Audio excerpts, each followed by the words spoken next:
guys, welcome back to Small Talk, small conversations with huge impact. My name is Alec Cuenca and I'm your host. And before anything else, I would like to greet each and every one of you.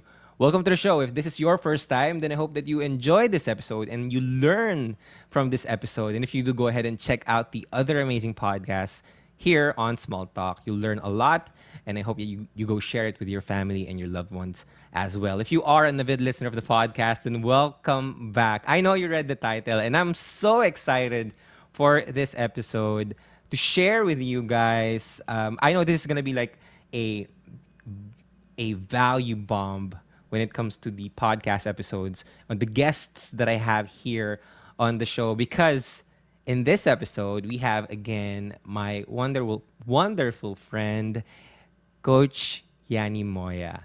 Hi, Coach. Sorry, that's weird. Hi, Thank you so Yanni. much, Alec, for the ambush interview. This is For the ambush guesting. sobrang spontaneous ito. Kaninang 3 hours ago niya lang nalaman na she's gonna guest on my show. Pero thank you so much for being And accommodating. 5 minutes ago yung, And 5 yung minutes topic. ago yung topic. Thank you so much for inviting me. It's always an honor to share the recording stage with you. The recording stage. Yes. Because, yun nga, di ba, sinasabi mo kanina, parang kailan ba yung una tayong nag-usap, di ba? We really just connected because of podcasts. And personally, I'm very inspired by your podcast success. So, yeah, I'm grateful to be here. Thank you so much for inviting me for an ambush interview. You're welcome. And, the pleasure and the honor is all mine. And the main reason why pinilit ko rin talaga na sabi mo magchichikahan lang talaga tayo, pero I wanted you to guest on the show kasi I know you're a very, very hardworking and busy woman and you have your schedule filled up, but I am at a point right now, and I'm sure a lot of people can relate to this as well. They're with the 2022, with the new year, they want to become a better person. New year, new me. They have these goals, these resolutions, and one of them, or most of the goals, are revolving around finance or personal finance. And I am also I'm also interested, and I'm so invested right now in personal finance. I know matagal mo na ako sinasabihan, personal finance, blah, blah. Pero during this phase ko lang talaga siya inaral and talagang nakaka-obsess. Pero I have so many questions and I couldn't think of anyone else to ask questions but you. So I'm so happy that you're here. And before I ask you those kind of questions, I want to ask your story about this. When was the time that you can say that you started, learning more about personal finance? Oh my gosh. First of all, narinig ko kanina yung hard work, no? So, personally, I wouldn't say I'm a hardworking woman. I feel like I'm a joy working. Ibig sabihin, I always work on joy. Kagabi, sinabihan ako ng best friend ko na, you really can't get out of the hustle life, right? Sabi niya sa akin. Sabi ko, tapos nagkaroon siya ng impact sa akin. Sabi ko, am I really hustling? Or for me, I'm just running after what's making me happy.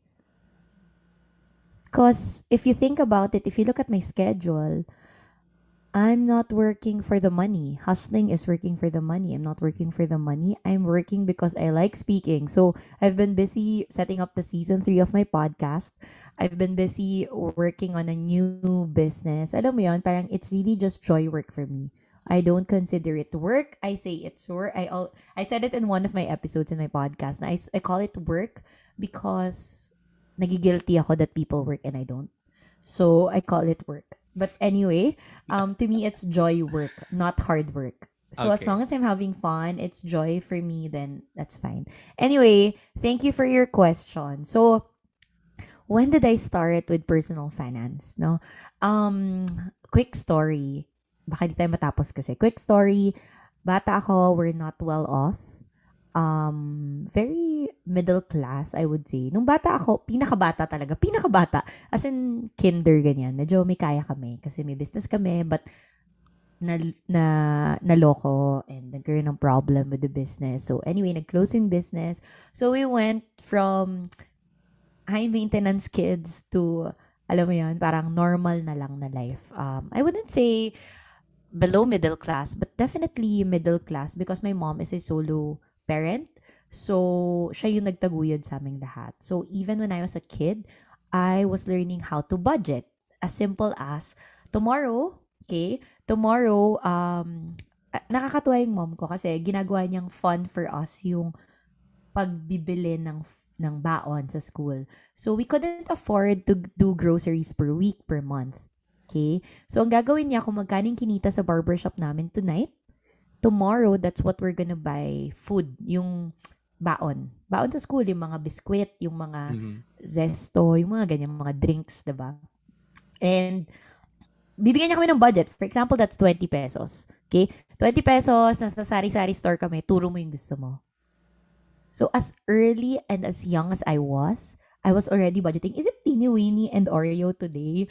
Or and Zesto? Wait lang. Hindi ko gusto ng Zesto. May tubig naman ako. So, bibilan ko na lang ng stick o. Alam mo yan, yung mga ganyang bargaining. Nakakatuwa because I didn't realize that I was budgeting at that time. But even as a kid, my mom kasi is in the finance industry as well. So Mhm. even as a kid, she openly discussed our financial situation. So it wasn't new to me. It wasn't new to me. Parang sabihin niya na, okay, hindi ko na afford pag-aralin kayo sa private school. Here's our plan. Okay? So ganito, magpa-plan kami as a family. So I was really exposed and I saw how hard she worked for to make sure that we go to a good school, to make sure that we can eat 3 times a day, even 4, even 5, diba? Kahit midnight snack pa. And don't feel like we're kulang sa pera. Okay? But I guess again I'm not saying that we were well off. Again, we're just middle class or below middle class at that time. But I already know how to value money. So it really started there, and then come high school. Hindi grade school I only had 4 pesos a day na baon. Talaga ba? High school, I only had 20 pesos a day and 50 pesos every Friday. So parang bonus in Friday. I remember even during school fairs, I couldn't afford yung mga rides or yung mga Mhm. kissing booth na 5-10 pesos. So what I do is, since very friendly si Yani and very nice to people would want to ride the octopus with me and they will treat me. So thank you na talaga sa lahat ng high school friends ko na nanlibre sa bawat Shena Fair na meron kasi hindi ko afford. Baka kissing booth lang yung afford ko na 5 pesos. Pag natatakan ako, ano ba yan? Magbabayad ako 5 pesos. um, and then college came. College came, 100 pesos a day yung baon ko. My pamasahe is 30. So I only have 70. Usually, I ride the FX pa. So, mga 50 pesos talaga. So, 50 pesos na natitira sa akin. Imagine, 50 pesos for a college student, engineering student. And we have to pay for a lot of things inside the school, which thankfully, I'm very grateful naman yung mom ko. Nagbibigay siya, for example, yung mga pang photocopy or whatever. But everything else, like the food, the tambay, when we're studying together, I have to budget for that. And so I realized at that time na, oh, I cannot just rely on my mom. Kasi nakikita ko nagsa-struggle siya. Tatlo kaming nasa college, isang nasa senior high. So she's really struggling when it comes to paying for, hindi naman struggle na at that time kasi may investments na siya. Pero it's more of ang bigat. Nakikita ko mabigat. So I started working. Nag-business ako ng maliliit para may income ako. Kasi gusto kong bumili ng mga gamit. Gusto kong makakain ng masarap during school time. And I don't want to ask for more money. So, I started hustling at that time. Doon ang haba ng story ko for personal finance. But yeah, ever since as a kid, I know how much my mom earns. I know how she budgets. I know how much yung mga gamit sa grocery because that's what we could afford at that time. Even gas, I know magkano. Bigas, alam ko magkano because very budgeted. Ang I think isa sa sobrang nakakatuwa from the story that you shared is the fact that you were exposed. I think there's a stigma, regarding money. Lalo na dito sa Pilipinas. And kung, like, we don't want to talk about it. I grew up where I really had a really bad relationship with money. And so we didn't want to talk about it. Like, kahit kailan. Wala talaga. You're not involved. Anak ka namin. Hindi talaga pwede. And even if I would ask questions, hindi talaga pwede. And coming from your story, I think the foundation of your personal finance really started kay mommy mo, right? Na doon pa lang na hindi man na Oh, sinasabi niya lahat yes. ng problema, pero Oo. she were letting you guys in at least for the part na kayo ganito yung baon nyo kasi ganito at ito yung plano natin. Eh nakakatuwa lang na it really helped you a lot. And so you mentioned na mula sa different stages, sobrang budgeted ka na. Kaya nung nagpupunta ka sa fairs, may mga friends ko pa na nililibre sa'yo. I could totally relate to that. And what would you say sa mga taong takot mag-budget? Kasi for example, ako, isa sa mga limiting beliefs ko noon, na if I budget my money, at nyari nagbigyan ako ng 100, tapos hindi ko ito magagastos, parang I'm not allowing myself to enjoy life, to enjoy, the things na pwede kong bilhin sa pera na to. I think that's my mindset dun sa pera. Kaya every time magkaroon ako ng 50 pesos, 100 pesos, hindi ko talaga yung binabudget. Parang naghahanap agad ako ng pwede kong mabili sa 50 pesos, tapos binibili ko siya. Tapos, but I realized that those kinds of actions, medyo na hinder niya yung growth ko in terms of financially moving up to college and now here in the workplace. So what would you say sa mga taong yan? Hi, the joke. I love that you mentioned around your relationship with money. So we have what we call the love relationship with money and the hate relationship with money.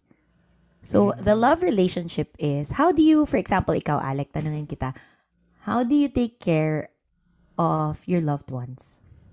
What do you do if you love someone? Yan. I protect them. I nurture them. I make sure I don't know, I make sure na di sila mahirapan, something like that. Okay. So it's the same with our relationship with money. So love relationship with money is actually how you nurture, how you take care, how you protect your money, how you track your money. 'Di ba? Kung may girlfriend ka, gusto mo malaman nasan ka ngayon, 'di ba? Same with money, nasan ka na punta? Yeah. Wow. Gets Okay. ba? You check up on them. Same with money. You have the love relationship, meaning you want to keep them, you want to grow them, you want to know how to protect them. Meanwhile, on the other hand, there's the hate relationship with money. Hate relationship with money is, pag hate mo yung tao, di ba, pinapakawalan mo agad. Parang, ayoko mag-spend time with that person. Okay, so, coming from what you said, na automatic you're thinking of ways to let go of the money, you're letting go of a relationship here. What's the relationship with money? Bakit mo ina-avoid na may mahawakan kang pera? Bakit mo ina-avoid na ma-keep yung pera mo, ma-save, mag-grow yung pera mo? Bakit automatic? It's more of, how can I spend this? And the thing is, when in relationship, like real relationships, hindi naman ganun di ba? You think of ways, how can I make sure this relationship will grow, this relationship will last? Same with money. So maybe first identify, do you have a love or hate relationship with money? Because maybe the way you're acting, in the way you're handling your money, is because of your relationship with it. Maybe it's also the root cause of your relationship with money is, number one, your limiting beliefs. So, minention mo kanina, di ba, limiting beliefs. What are your limiting beliefs? What were the beliefs that you acquired growing up through your environment, through your church, through your family, your close friends? Growing up, what is it that you believe around money? Is it, I don't deserve to spend it or something? So, yung limiting beliefs mo. So, limiting beliefs, pag na-identify mo yon, for example, Alec, baka yung limiting beliefs mo started from, let's say, I'm not sure if you watched telenovela before, or even, basta ngayon, sa Pilipinas, the culture of telenovela is, mata pobre ang mayaman. Yeah. Tapos, ang bida, mahirap. Yeah. Yeah. Right? So, maybe the belief, okay, your subconscious is telling you na, okay lang di ako mayaman. Kasi pag mayaman ako, kontrabida ako. Yeah. But if I'm poor, then maybe bida ako. Or if I'm lacking money, maybe this is my main character moment. Gets? We're not aware, diba? We're not aware eh. So we have to be aware, ano ba yung mga limiting beliefs na na-acquire natin growing up from our family or society, including yun nga mga telenovela. Diba? What the news is saying, what the church is saying, blessed are the poor. So pag kamayaman ka, hindi ka blessed. Gets? Is it mahirap kitain ng pera? Madaling kitain ng pera? What are our beliefs? Because it could be hindering us from growing our money. It could be hindering us from learning how to use a tracker, alam mo yun, parang manage our money better. Or it could help us be better when it comes to money. Parang for me, for example, the limiting belief before was, lagi kong maririnig sa nanay ko, hindi madaling kitain ng pera. So for me, pag madali ko siyang kinita, I don't deserve it. Kasi hindi ko siya pinaghirapan eh. So kailangan paghirapan ko lahat ng pera. Mm-hmm. Diba? Parang, so kailangan maghirap ako bago ako magkapera. That was the belief. So if I wasn't having a hard time earning that amount, I don't deserve it. I'll let go of it. Ano ko na, gamitin ko na agad yan. Kasi, di ko naman yan pinaghirapan eh. I don't deserve it. Diba? Or, if you identify those kinds of things, then mas mapapadali. One is limiting belief, no? Another is, your experience with money. Your experience with money. So, ano ba yung mga experiences mo growing up when it comes to money? Is it, for example, ako, growing up, sinishare ko kanina, di ba, 20 lang baon ko, 4 pesos. 4 pesos because 20 pesos a week. 4 pesos, 20, 100 pesos. My experience with money is very limited. My experience with money is very limited. So, sinabi ko sa sarili ko na I need to earn. Because I don't want to feel, yung parang, I don't want to feel again na parang hindi ko afford kumain kung saan kakain yung classmates ko. Hindi ko afford mag-FX today kasi yung baon ko, kailangan ko magstay until nighttime sa school. So, kailangan mag-jeep lang ako papasok. Alam mo yun? My experiences with money was very limited, but also, the good thing is that natuto ako mag-budget. So I look forward to, okay, tomorrow I have 100 pesos. What will I do with it? So the way I apply it now is, next month I have 100 pesos. What will I do with it? So your experience with money. But some people, their experience with money is they are, for example, spoiled. So unlimited money. Now that they are earning on their own, nahihirapan sila kasi parang, bakit limited pala yung pera? Before unlimited yung pera, pagka nanghingi lang kay dad or kay mom. Diba? So, si Inigo, diba? Narad ka ba sa TikTok? Hindi ko Diba alam si yan. Inigo, spoiled mom and dad? Hindi mo alam. Oh my gosh. Sumabay ka na sa TikTok. Pero gets, parang, it's really our experience and our limiting beliefs. Yeah, you mentioned, that's such a mind-blowing concept. You know, our subconscious, our limiting beliefs na hindi natin, kahit yung sa simbahan na blessed are the poor, parang pag narinig mo siya, okay, pag mahirap ka, blessed ka, right? Pero hindi naman siya, like, you know, it's open for interpretation pa, and it has a whole context behind it, di ba? So parang, once you were fed with that kind of belief na, you know, pag mahirap ka, and that's a really, really funny way to look at it, you know, just by looking at our country as a society, pag bida ka, ikaw yung mahirap. Tingnan mo sino yung mga superheroes natin, Captain Barbell, Darna, Gagamboy, Lastic Man, like those people are like talagang walang pera. So sila yung mga bida. And pag mayaman ka, ikaw yung kalaban, ikaw yung masama. And while like the opposite is can be said, you know, for the states sa US na talagang land of freedom, land of choices, land of opportunities. Sino yung mga superheroes nila sa states? Si Iron Man, billionaire. Iron Man. Right? Si Thor, Batman. God. And like these people, they have money. They have a good relationship with money. And even though you didn't, it wasn't your fault, pero you gotta be able to discern na, okay, dahil pala sa mga limiting beliefs ko noon, kaya ganito yung, I have this hate relationship with money, and now I'm being forced to just let it go because I don't want to have that relationship with money. And so I have so many questions, but I wanna have your It, opinion on that. I just want to cut that to, it really boils down to awareness. Okay. Yeah, can you expound more? Raising awareness, raising awareness if, do I have love or hate relationship with money? Mhm. Where am I currently? What are my beliefs? And you know what, the most I would say most parang effective technique Mhm. is to list it down. Mm. For example, with your mom, what's the limiting belief that you've been hearing growing up? Yun nga yun sa akin, yung hirap kitain ng pera. List it down. List down all the limiting beliefs na napanood mo sa telenovela.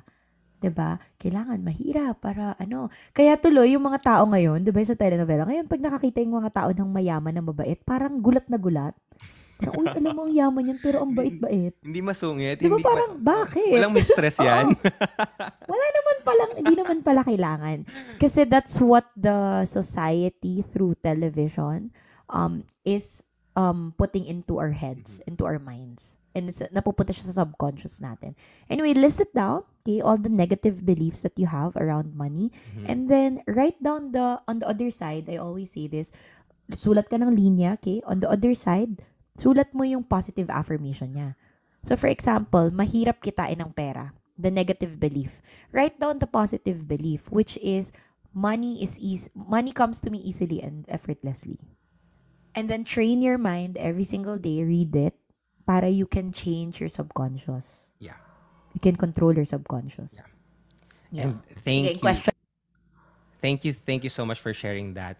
When if people are listening right now and they're not familiar with the subconscious, ganyan ganyan, it's the like the deep down beliefs that you have, and they're stored in your subconscious na hindi mo pinipili, na ganun pala yung decision mo, pero dahil doon, ganun na yung mga actions mo. Now, for some people, they might still reject it, but based on science kasi, where there's this thing called the neuroplasticity, where kahit anong age mo sa buhay, when you start to grow your beliefs, your expand your horizon, expand your perspective, you actually grow new neural pathways sa utak mo na nag-expand. So mas dumadami pa yung alam mo yun, yung neural pathways, which you can say na you are growing, you are learning. So if you are new to this, say, okay, na-realize mo you have limiting beliefs, pero there will be times na you don't want to accept it, just give yourself some time. Because you've been programmed for like 25 plus years, and now you're just binabagsak sa'yo to na pwede mong baguhin lahat.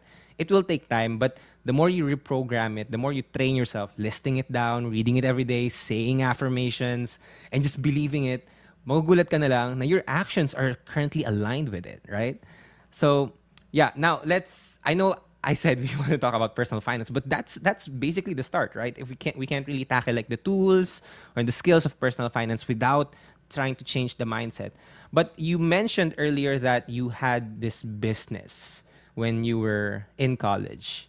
Can you share what kind of businesses you put up back in college? Oh my gosh, businesses. Businesses, because even in college, lahat ng earning opportunity, I tried it. Ganon. Kunwari, yani host ka dito, bibigyan kita ng 500 pesos. Ay, my gosh. I'll host your debut for 500 pesos. Yes, I will do that. So, ganyan ang mga ginagawa ko. No? Yani, yun mo naman to. Design this one. I'll do it. Lahat ng pwedeng pagkakitaan. But as for the businesses, I had cupcake business. Nag-resell ako ng stickers. Ng shirts, jackets, printing, nagre-resell ako. Kaya alam ko lahat ng mga businesses na yan. Ballers, nagte-trade ako, nagbabuy and sell ako ng mga bagay, random things. You can't even believe lahat na ata ng maiisip mong bagay nag-buy and sell ko in college. Because ito yung pinaka nag-boom sa akin, yung sticker business ko. So I used to print stickers for orgs. So their orgs, pinapamigay nila, etc. Medyo naging okay yung business ko na yon. It started because we have a class that were obliged to create a business, and tas merong machine yung prof ko. Sabi ko, pwede ba maki-print? So I learned how to go to Divisoria on my own to to find a supplier for the vinyl, di ko alam. Basta decal. Yung decal, I used to do that for cars, I used to print for elections. Really? Wow. Because why? The drive is to earn money to pay for my studies abroad. The drive was to earn money to pay for my conferences, which I used to go a lot into. Kasi puro personal development ako, even before. Mm-hmm. So, I needed to fund myself. Kasi hindi kaya ng mom ko. Hindi ako manghihingi. Kung manghihingi ako, sobrang minimal. And kanina I was talking to my friend. I was telling him, my gosh, even in college, I've been paying for conferences. Hindi na siya new to me that I have to pay this amount. Because to me, since college, nag-work ako to pay for those. Mm. That's why, ngayon, lahat ng investments ko sa sarili ko na nagagamit ko ngayon, di ba? But yeah, businesses, ganon. For me, it's more of every opportunity that there is opportunity for you to earn, get it, grab it. Right now, I'm doing pasabay box. Yeah. Last night, I computed how much I earned. Meron pang mga nag-aantay pa ako ng iba. May mga bibilin pa ako. But I computed roughly around magkano kikitain ko. And they said, oh, not bad, knowing na nagpasabay lang ako. Diba? For me, it's every opportunity where you can earn is good. Yeah, I love that, every opportunity that you can earn is good. And I think one of the major, I think you mentioned this. Oh, no, I know you mentioned this in our previous episode. It's like the first pillar of, taking care of your money, or of the first pillar of money is like earning money, right? And so what I love about your story and your mindset is that every peso counts. And you can trace it back to the fact that you had 4 pesos to work with, and you know the value of every peso that will come. Now, for some people, and I had this mindset like a year or 2 years ago that, okay, I'll invest more and I'll save more once I expand my earning capabilities, right? So, can you talk a little bit about how or what mindset do you need to earn money? How important is earning money? And what did you do to like take care of like every peso, that comes in your way? If you can't manage 1,000 pesos, you can't manage 100,000 pesos. That's a mindset. So, a lot of, we go back to that episode na we do have. Some people think, I will learn how to manage my money if I have 1 million, if mayaman na ako. No. If you want to be rich, start managing your finances, even if it's just 100 pesos. Diba? So, that's one. Earning, why is it important? That's the first pillar of personal finance is earning money, income. Why? Kasi kung wala kang income, anong i-invest mo? Anong isi-save mo? 'Di ba? So how can you increase your earning capacity? 'Di ba? Find ways to earn money. Alam mo, hindi na ako sorry pero sa mga listeners, hindi ako naniniwala na ang hirap kitain ng pera at walang opportunities for me. Because I think opportunity is everywhere. It's just that people are not taking it. Opportunity to earn is everywhere.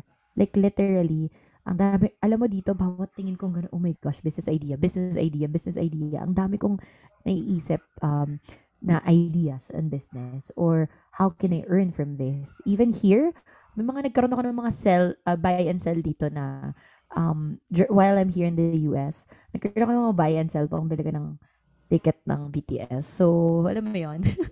For me, sabi ko, shucks, imposible. Walang imposible when it comes to earning money. So ako, find ways to earn money. Kasi it's hard that pag nawalan ka ng work, nawalan ka ng income, karoon ka ng bad investment, tas kulang yung income mo, it's hard to move. Mm-hmm. Diba? So, find ways to earn money from different sources of income. So, maraming factors yan, which soon I will be doing personal finance 101. So, wait for that. You have a workshop on that, diba? On personal. Yeah, I'm just fixing the schedule, but definitely there will be a personal finance. Okay, dito ko na in-announce. There will be a personal finance mastery program that I'm gonna put up. Wow. Kasi sobrang dami talagang interested to learn more about personal finance, to deep dive, not really on just investments, but to deep dive on, eto, simulan natin with your relationship with money, your limiting beliefs, your experience with money. How do you set intentions when it comes to money? How do you set your money goals? How do you start saving? How do you learn all of these things? So there will be a personal, I'm announcing in Alex podcast. My gosh, I didn't even announce anywhere. But yeah, I'm designing a personal finance mastery class. Well, I'm very very excited for that because remember the time that you recommended me to join Millionaire Mind Secrets workshop. Yep. Nung umattend ako nun, as in mind blown, and it was only like 1,000 pesos for 3 days.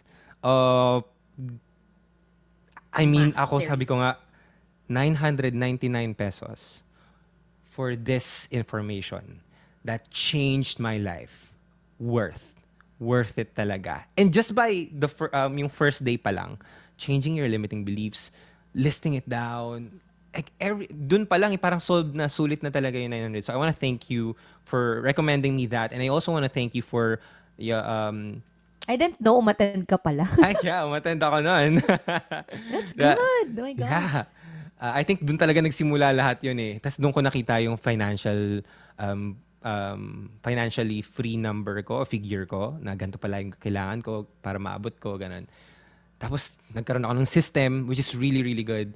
But I also, kaya nga ako, I'm really, really thankful. Kahit hindi mo pa siya na-announce, I'm really thankful na agad for the program that you're working on. And I can't wait to share it with my followers as well. I'm gonna promote it because it's really life-changing. And ang parang, ang bigat eh, kapag ikaw, binago niya yung buhay mo, tapos hindi mo i-share sa iba. Parang ganun. Kaya ako, as much as possible, I need Oh you my have a, gosh, yeah. yeah, kaya ako sabi ko na you really had a huge impact on me. Kaya, the resources that you've been sharing me, the tools that you've been sharing me, I'm sharing it with other people. But yeah, going back to it, earning money, sabi mo nga, it's very, very important. But for someone, sabi natin, nag-start sila ngayon, pandemic, hirap mag-work. How can I earn? Where do I start? I fixed my beliefs. Okay, I'm working on my limiting beliefs. Now I can earn. Where do I start? Ooh, I love that question. Paisip ako dyan. Kasi for me, it's more of you can start, like someone can start. For example, after grad. Dalawa kasi yan, Alec. Yung isa, if you're privileged enough to choose and to wait for the opportunity that you want. Others don't have that. Others have to provide right away. So kahit ano na lang yan. Kunwari, for example, okay, call center is available right now.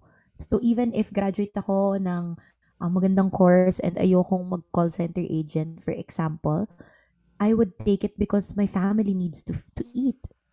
Diba? The first one is if you're privileged enough to look for the opportunity that fits your personality, your passion, what you're good at, your course, etc. No, so hindi ko siya mabibigay ng general. It's a really case to case basis. But for me, find your bliss. Where do you have fun? Where's your joy?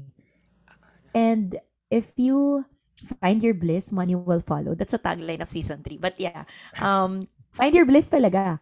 Hindi, totoo. Like, for example, if you have, like, ako personally, nagpa-podcast, wala naman kinikita dyan eh. Mhm. Diba? Ako, wala pa. Hindi pa po ako Alec Cuenca levels. But for me, if you find your bliss, everything else will follow. The abundance of, financial abundance will follow. So, paano yun, no? Kung first option ka, you have the privilege, you're not, alam mo yun, feeding your family, may privilege ka to choose, to wait. Hanapin mo, lista mo, ano ba yung magpapasaya sa'yo? Na everyday you won't feel like working. So if that is, let's say, painting, mahilig ka mag-paint, and you wanna start doing commissions, edi go ahead, try mo. Diba? If it's gonna work, then go ahead, pursue that.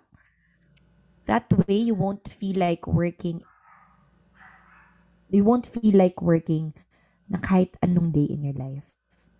The second one is if you don't have the option, 'di ba? Yung parang kung ano na yung most available right now. Ano ba yung unang tumanggap sa akin na work? Ano ba yung unang okay na yan? Alam mo yon kahit na minimum, sige, okay na muna kasi kailangan kong i-feed yung family ko.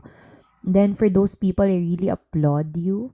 I really honor you because you are prioritizing your family, your dependents more than your wants. Mm-hmm. But my advice would be find time. So if your work is let's say 8 to 5, no? Corporate work, yung nahanap mo for the second option, no? For those people na kailangan talaga. Find time also to find what you're happy with. Mm-hmm. Alam mo yun? Find time to do fun things for you. That way, you will discover and marami talaga. Parang you will discover how you can earn from that. Eventually, if you keep doing it. Parang, you know how you support small businesses because you know how passionate the owners are. Yeah.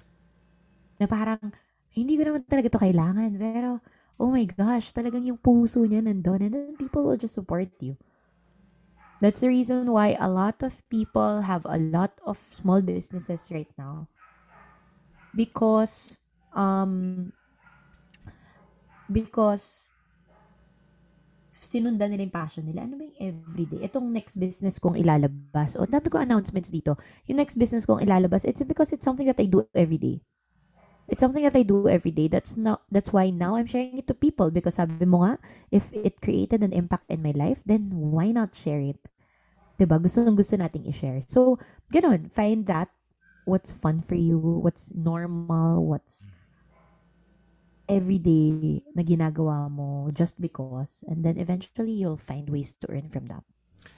Yeah. I love, everything that you said, especially the part that you chase your, what makes you happy, what makes you joy. If you have that privilege, or if wala, make some time to find that. It's still a process. It's still hard, but you can do it. You can make it happen. But I just want to bring this up now. I saw this post earlier on Facebook. How to be a millionaire. Yan. Nakatayo siya, ay, wag na pala tayong mag-describe. Anyway, the one Baka part ako of pala the yun, post, one part of the post, he said, don't chase passion, chase money. And I was like, wait a minute. Like, every point I was agreeing with it. But there was this one number talaga na sinabi niya na don't chase what makes you happy. Chase money. Because that's the only way you can get to 1 million pesos. And now hearing your story, I realized, no, wait, that's wrong. That's really wrong. And I totally disagree with it. Naisip ko na siya before, and with your story confirming it, na you can have, you can do what you love and earn from it. Not much, not as much as you want to if you work in a corporate job, but it is still something that you can earn from. And I think adjusting your lifestyle, or adjusting what your goals are from what you earn, I think that's make it okay. Because not a lot of people wants to be billionaires, all that. Pero ewan ko, it's really bad. It's a really bad advice, I think, to make people, or force people to just chase for money and not chase for what makes them happy. What do you think about that? Never chase money. Sorry for that post, but to me, if you're attached to the income, if it's not there, you're not gonna do it. You're gonna stop. Like for example, Alec, if I tell you, even if you keep doing your podcast, hindi ka magkaka-sponsor ever. If 2 years ago. if I'm gonna survive, I would be okay. Parang gagawin ko pa rin siya. Kunyari wala akong pera, gagawin ko Exactly. pa rin. Yeah. Exactly, right? For example, may job ka naman, meron kang ibang income, may business ka, pero hindi ka kikita sa podcast mo, you're still gonna do it, right? Yeah. But if you're attached to the money, if you're only after the money, you're chasing after the money, you're gonna stop one way or another. Hindi mo na ako makikita dito eh. Ba't ako magsasalita? Ba't ako mag-interview ng tao? Is this making sense? Parang, Yeah. to me, it's never about the money, but the happiness. Yeah. And I just want to add no na when I started chasing for happiness, surprisingly, it's like merong side effect na money na kasama. Parang I didn't really cared about money. Kaya nga ngayon, I'm really into personal finance kasi now I am earning, but I don't know what to do with it. Right? Pero I didn't really look at it that way na, okay, I'm gonna earn here sa podcast. Na in something that I am really passionate about, just talking with people, asking questions and learning and learning and learning. And I'm surprised that I can earn from this. And that's why our case in our cases, it can just really prove na no, we don't have to be like really money focused or money centered to have money. You can have it, just also by doing what you love or doing what makes you happy. And I'm not sure if in that post nakasulat yung what I live by. What I live by is the quote, if you want to earn a million, help a million people. wow. Wow. Imagine, Alec, the reason why you're having the financial abundance right now is because you're helping a million people through your TikToks. You're posting, sharing, with nothing in return. Di mo sure kung magkaka-sponsor ka. Di mo sure kung magkakaroon ka ng paid TikTok content. Di mo sure if magiging sponsored ang podcast mo. But you kept doing it because you want to inspire, because you want to spread hope, because you want to help people. And to me, if you're coming from there, money will abundantly come to you and flow to you effortlessly and easily. I didn't look at it that way. Thank you so much for pointing that out. I feel so joyful right now. My heart is so happy. Thank you so much for saying that. And okay, now we could talk for hours about this, but I really want to know. I think this is my main question for this podcast. What's your system? Like right now, how do you think people, of course, we have different budget systems, but what do you think is a good philosophy that people should bring into money when they're creating their systems? What are the minimum? How much should you save? How much should you invest? All of those things. So let's say you have money. What will you do now? Okay, perfect. First is before the start of the month. So at the end of the month, so for example, ngayon, January 31, every last day of the month, I set my money intentions Mm-hmm. for the next month. So that's driving me to ano bang gagawin ko this month? 'Di ba? How can I reach etong money intentions ko? Okay? So I set my intentions, therefore my energy goes to that direction. Okay? And then during the month, during last day of the month, I then budget for the next month. So, nagbo-budget na ako. Doon ko na talagang inuupuan yung tracker ko, binabayaran yung credit cards, binabayaran yung insurance, kung ano man yung mga kailangan kong bills to pay. I pay it. Even my staff, I pay them end of the month only. Kasi to me, the system that's working for me is one day in a month, I'll sit down and do everything finance. Oh. So, I really just sit down end of the month na I budget, I track my expenses. So, kung nakalista siya sa notes ko, sa notebook ko, pinagsasama-sama ko, inaayos ko siya. I check my investments, and then I pay my staffs, I pay my bills, everything. Lahat ng maisip mo about pera, I just do it in one day. Para tapos na siya, clear yung buong month ko. Gets mo? I'm entering a new month na clear. Yeah. So, kahit na hindi pa due yung credit card ko, if I have to pay something, I'll pay it right away. Tapos na. 'Di ba? Therefore, yung energy ko coming into February, decluttered. Decluttered na yung mga, may babayaran pa credit card, may babayaran pa akong ganito, may babayaran pa akong bills, yung bahay, ganito, etc. Tapos na. Even the donations, lahat it happens end of the month. That's my system. And then how I budget, tinatanong mo how I budget. Right now, I readjusted for 2022, January. I readjusted. So yung tracker ko, di ba may mga percentage na. Mm-hmm. I readjusted, but I'm readjusting again next month because I'm paying for solo living. So kailangan ko nang mag-budget for that as well. right now it's a 50% growth and savings, meaning I'm allowing my money to be invested, to save up for, kasi may mga emergency fund ako, meron akong sinking funds, and meron akong uh, iniipon na money for a short-term goal.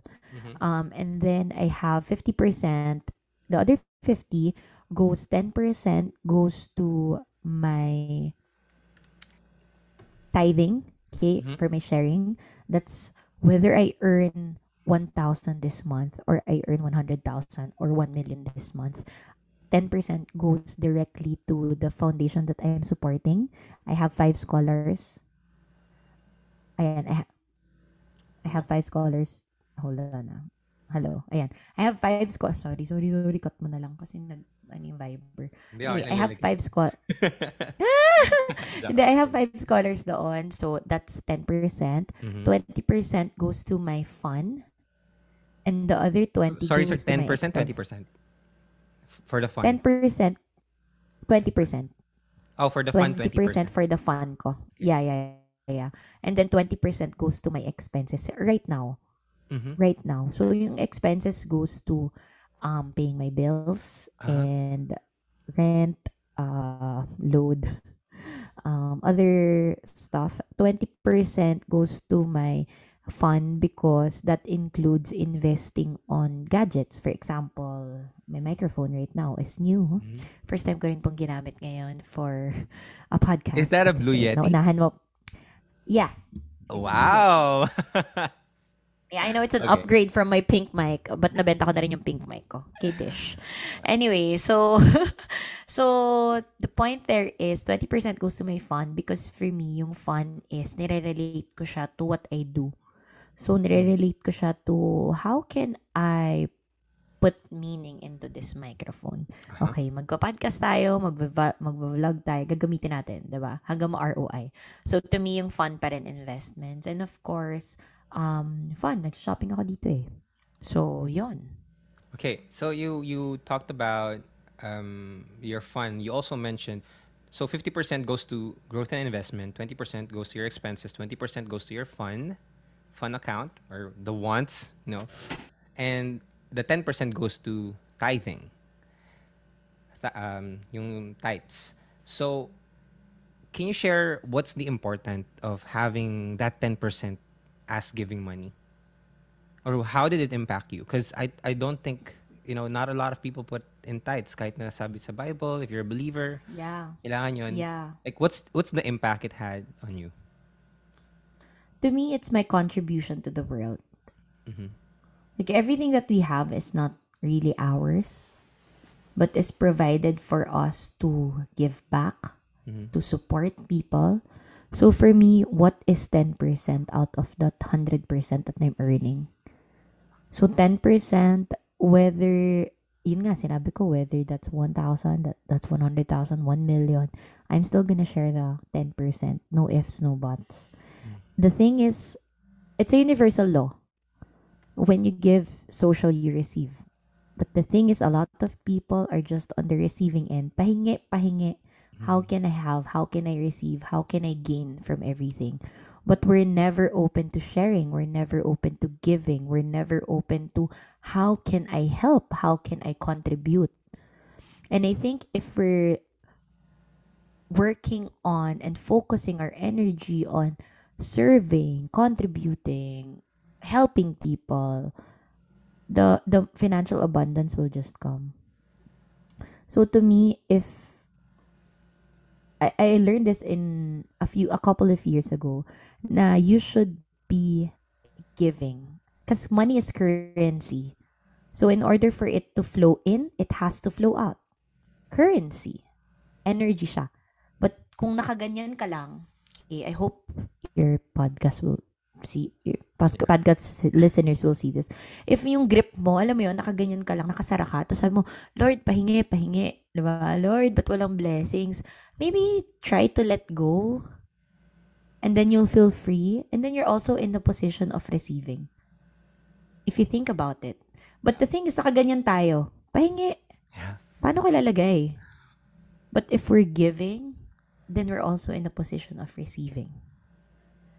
I love that. So, yan ang hindi mawawala dapat sa budget ninyo, guys. Tithing. And if wala pa yan, if you can't go 10%, start with 5%. Mm. And watch the universe bless you with abundance in all aspects of your life. That is not just financially, but that is through opportunities, through people, through relationships that you see, maybe through your health. It will all come back to you 10,000 fold. Wow. I mean, that's an amazing way to look at it. I remember last month when the Siargao, the storm hit Siargao. I had meron akong lokal na kaibigan doon, and we decided to help him. And it's hindi ko napapansin na that kind of mindset na, no, let's help. It flows to the different things that I'm doing, whether it's in business, whether it's in personal life, whether it's my relationships with other people, or just, my charity work. Any type of work that I'm doing, I'm always with that mindset, no, let's give.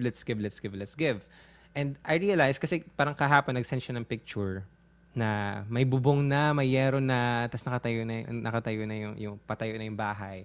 And sobrang nakakataba ng puso. And wala naman ako doon, like hindi ko siya well, ngayon in-announce ko siya dito. Pero hindi ko naman siya ipopost to brag or anything, or wala ka talaga ako makukuha doon. But the fact na you can see that your money is going or flowing into something that changes or at least helps people's lives, that I think is something that cannot be taken away from you. Like, you can sleep every night like a baby because of just that 5% na nilagay mo, na inallot mo from your budget. 5% lang, but sobrang nakakataba ng puso, if you know what I'm talking about. But thank you so much for sharing. Alam mo, wait gusto ko rin mag-add dyan. Kasi, from a friend last year, I think it was last year. Di ko na alam kasi habang itong pandemic. But anyway, he said in our chat that I want to earn, sabi niya, my intention for this month is to earn 200,000 because I wanna donate 20,000. I need to donate 20,000. And that really changed my mindset. Na parang, why can't we set a goal to help? Na parang bless me more so I could help more people. And that's really powerful. And that's how I started. I changed the way I wanna set my income goal for the month. I set first, how much do I need to donate? So if it's enrollment time, I need to donate bigger. I want to donate bigger. Sabi nga sa akin ng friend ko kung saan ako nagdo-donate. Sabi ko, sorry, na-late ko. Na-late yung, kasi nga hirap ng connections and all. So sabi ko, connections dito sa US. So sabi ko, sorry, na-late yung donation ko. Sabi niya, di mo nga kailangan mag-donate. Pero it's already in my system. Mm-hmm. And if you make it part of your system, hindi mo na siya matatanggal. Para na yung pagtutoothbrush. Di ba yung toothbrush? Pag hindi ka nag-toothbrush, parang ang for the day, ang annoying, ganyan. So, same with donating. Dapat it makes you, if you're not donating, if you're not tithing, if you're not sharing to communities, to donation drives, foundation, you should feel, uneasy. Yeah. You should feel uneasy na, how come I'm not helping and I'm earning this? Yeah. I love that. So again, kung hindi kaya 10%, at least start with 5. Yeah. But make it part of your tracker. Make it part of your system hanggang maging normal. And when you let it go freely. Huwag yung let it go with attachment to it. Sabi ni oh Coach my Yani, gosh, 2,000 pesos. Oo, huwag yung gano'n na, sabi kasi babalik to sa akin. No, ito daw yung law ng universe eh. Para daw makareceive ako. Hindi. As in, do it freely, do it, and let it go. And surrender everything. It's your contribution to the world. It's your contribution to the world. Thank you so much for saying that. And that's just a great way to look at it. For example, that can also be used in setting your intentions with the month, right? How much do you want to earn? Like, for example, this January, you know my situation. I made a few mistakes here and there, and so I'm really trying to build myself up from the ground. And so but I'm still confident that if I set a goal, if I become intentional with my actions, I can do it.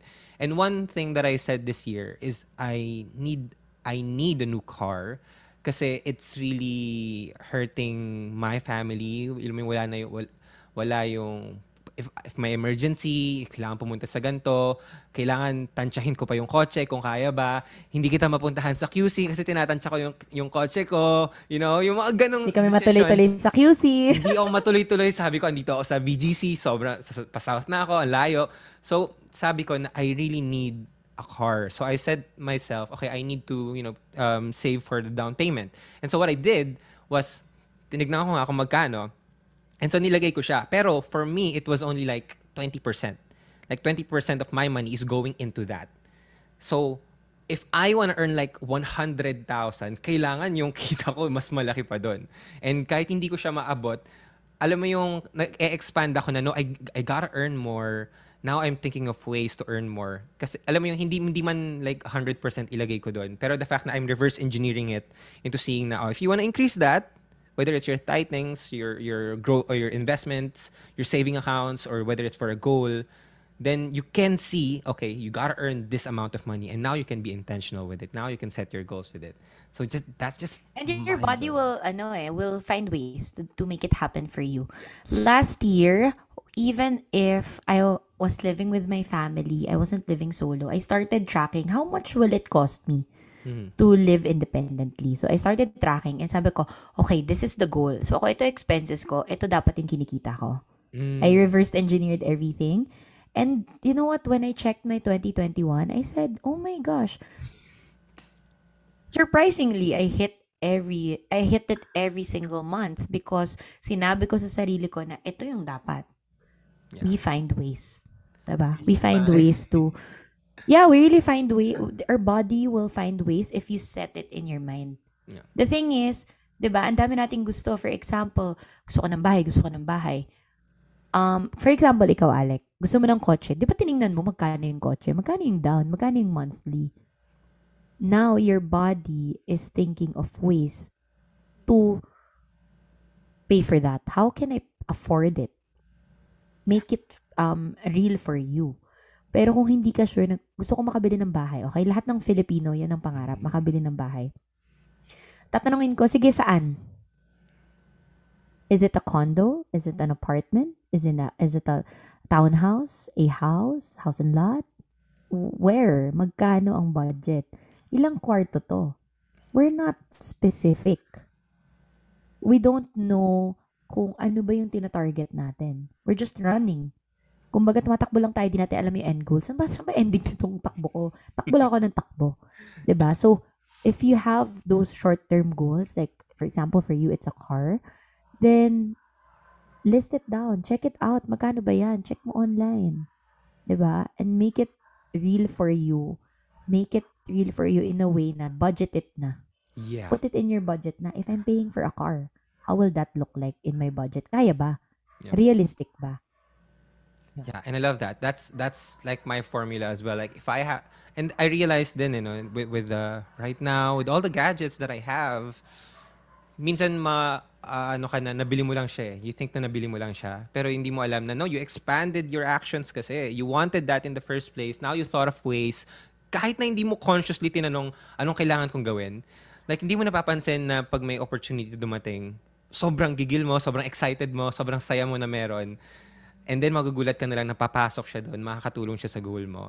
Tapos all the things that I have right now, I kind of manifested that in a way na I made a decision. No, I want this. I know the price. I'm very specific with it.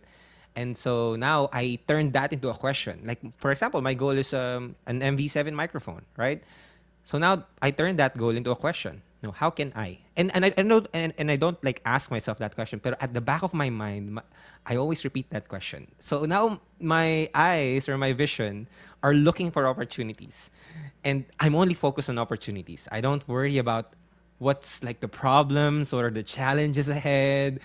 Why can't I have this? Why don't I? I don't worry about that. Like I'm just focused. Kahit 5,000, paano ako kikita ng 5,000? Paano ako kikita ng 1,000 para makatulong sa goal ko? And magugulat ka na lang, ang laki na ng progress mo pag when you look back or you look at nabili mo na siya, parang magugulat ka na, wow, I Gulat did na that. possible pala. Na possible pala. And I think that's very, very important that you note that. Because I think if people are listening to this podcast and they apply the things that they learned here, and once they see that it is possible, now they can keep the ball rolling. Now they can, go with the momentum and their life will ultimately change because of that. But one question that I have, one of the last questions that I have is hindi mo nabanggit sa budget mo kasi I know a lot of people are still in debt. If you are in debt, where does that fall in your budget? Expenses, definitely. Expenses. Yeah, you pay for it. Your loans, your debts. So if I Expense have mo like a siya. You have huge to pay debt for it. and I have like that's a credit card, mga payables, do you have any like tips or advice on how you can minimize the the bleeding and still Okay. live Yes. with growing your savings and not putting everything in paying the debt? Okay. First is identify which utang has the highest interest rate. Mhm. Settle that first. Ubusin mo yun. And then the next na may may interest rate na malaki. And then, what can you do to people? Like, for example, nangutang ka to your family, diba? Mhm. If you could renegotiate the time, give me time, I will just fix these, yung mga kasi sa family, usually, di naman sila naniningil ng interest rate eh. So, unahin mo yung may malaking interest rate kasi sobrang talo ka doon. Unahin mo, ubusin mo siya. And then, if you need to minimize your lifestyle for a few months in order for you to pay for those, do it. Okay? And then, pay for the kung kailan ka man magbabayad dun sa iba pang kailangan. Like, for example, family, friends na may utang ka, settle it one by one. But the key, really, in paying for your debts is communication. Mhm. How do you communicate it to your stakeholder? To your pinag-utangan? No, syempre yung mga banks, hindi naman natin mapasasabihan niya, wag mo naman ako singilin ngayon ng interest. So, unahin mo yun. Credit cards, unahin mo yan. Ubusin mo. Because again, debts, loans are all negative energy. Ooh. So, imagine yourself if you have a money goal, it's on top of the hill. For example, it's on top of the hill. Your money goal is on top of the hill. You're carrying your backpack. Mhm. Ngayon, kung puro utang yan, puro loans yan, mabigat yung backpack. Mhm. So, hirap na hirap ka tuloy umakyat. Yeah. Yeah. Find a way to release all the bags. Find the ways to release all the negative energy that's pulling you down. Para ang bigat-bigat naman umakyat, ang hirap-hirap naman. Release it, and then, di ba, akit ka, mag-isa ka na lang. Kaya naman pala in 30 minutes, makakaakit ako sa bundok. Yeah. Gets? Sorry. So, that's how I see it. So, always pay for your... Kaya nga, di ba sinabi ko kanina when you were talking na, okay, taxes, tapusin na yan. Mhm. Bayaran na. Okay, ito kailangan kong bayarang bills, tapusin na yan lahat. Wala kang payables, mas masarap eh. Masarap yung feeling na wala kang payables eh. 'Di ba? Your money, you can budget it freely. Mhm. Yeah. I mean, that really makes sense. Those are negative energies, and even if you have a goal, if you're not going to take care of that, it's going to drag you down. And so, it should still be a part of your budget, and you need to look at what's like the number one. And it's like isa lang. Is am I getting that correct? Like, or you should spread it out or give a bigger percentage on the one that has the bigger interest. If possible, natapusin mo, kunwari, ngayong month, tapusin mo tong credit card na to. Okay. If kaya mo. Tapos na. Next month, isang credit card, sarado na. Okay. That way, you're not getting interest. Hmm. You're not paying interest.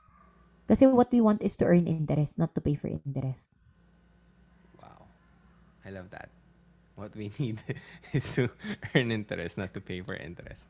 I think there's this. I'm an amateur at the I'm an amateur at the Bible, but I think there's a quote that says, "The borrower is servant to the lender. And if you want to grow your money, you need to be in a position of power where you lend money, not you borrow money. And I think that's just a good way to put it as well. And Lagi kong sinasabi, Alec, medyo connected to that. Lagi kong sinasabi, I want to be the one giving, not receiving. yeah, So that means I want to be the one sharing. And if I have so much negativity, so much red marks in my tracker, then mahihirapan ako to be the one giving. Ako ang magre-receive parate. Ako ang magre-receive in a way na if kailanganin ko, ako yung bibigyan ng mga tao. Diba? love that. So thank you so much for sharing that and everything that we talked about. I am sure I really enjoyed this episode. I really love this episode because, you know, we have to talk about this. And this is just really life-changing, Yanni. Thank you so much for being here. But before I actually let you go, I would like to invite you to talk about your newest season of your podcast. You just concluded season 2. Now season 3, what can we expect from it? Oh my gosh, thank you so much for letting me promote my podcast. So Quarter Life Bliss podcast is now in its season 3. Season 3 and moving forward, Quarter Life Bliss is now a finance podcast. So ganito yung mga pag-uusapan. So we'll Okay. talk everything about money, we'll talk everything about investment, and we're gonna make it easy for others to understand money. It's gonna be very conversational. It's not highfalutin words. It's not, alam mo yun, mahirap gawin. It's not a how-tos, but it's more of, let's just make it normal to talk about money. Because talking about money is very taboo in the country. I want to make it normal. Normalize talking about finances. So that's what you can expect from Quarter Life Bliss podcast. So we're releasing the episode 0 this Saturday, January 29. So if you guys haven't listened to the past episodes, please do follow me on Spotify at Quarter Life Bliss Podcast. I also opened my YouTube channel at youtube.com/Quarter Life Bliss Podcast. Have my Instagram and also TikTok at Quarter Life Bliss Podcast. Marami pong surprises soon. Maraming surprises and drops. Alam nito ni Alec in the coming days. So, yeah, I'm just excited for everyone to hear what we have to say for Quarter Life Bliss. So, thank you so much for letting me promote my podcast. My pleasure, and I think the whole world needs to listen to that, especially the people here in the Philippines. So I'm excited for that. It's gonna be available on Spotify and on Apple Podcasts and all the other amazing platforms. But in case I know you are also giving a portion of your energy and creating videos, educational videos on Facebook and on TikTok. You're blowing up. That's amazing. I love to see that. And where can they find you, and how could they connect with you? Thank you so much. Personal account is everything at Coach Yani Moya. So that's on TikTok, Instagram, Facebook, YouTube also. I create videos and vlogs on personal finance, self-development, and leadership. So that's youtube.com/Yani Moya. You guys can follow me and mag-comment kayo kung galing kayo sa podcast ni Alec para naman malaman ko na you all heard and watched my video because of this episode. I really appreciate it. Guys, wala akong masyadong followers, wala akong masyadong subscribers, but I appreciate every single person who messages me. And yeah, thank you so much, Alec. I hope to connect with everyone who's listening.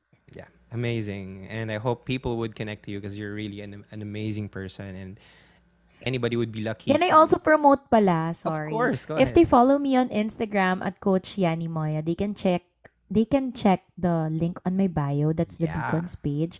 They can actually schedule a financial coaching call with me. Mhm. So, merong link doon. Just sign up and my team will get in touch with you. Yeah, I love that. And also, guys, the free resources that Coach Yani gives, life-changing. So you better check her out. You better connect with her online. And so again, Yani, thank you so much. This has been amazing. And yeah, if you like this episode, go ahead and share it on Instagram. Do not forget to tag me at Alec Cuenca and Coach Yani at Coach Yani Moya. And share your insights, share your comments. If you have any more questions don't be shy. Go ahead and send me a message, and I'll forward it to Coach Yani or send it to Coach Yani. But go ahead and share everything that you want to share. Share this with your loved ones if you enjoyed this episode. And yeah, thank you so much for listening. My name is Alec Cuenca. This is Small Talk, Small Conversations with Huge Impact. And I will talk to you guys next episode. Bye-bye.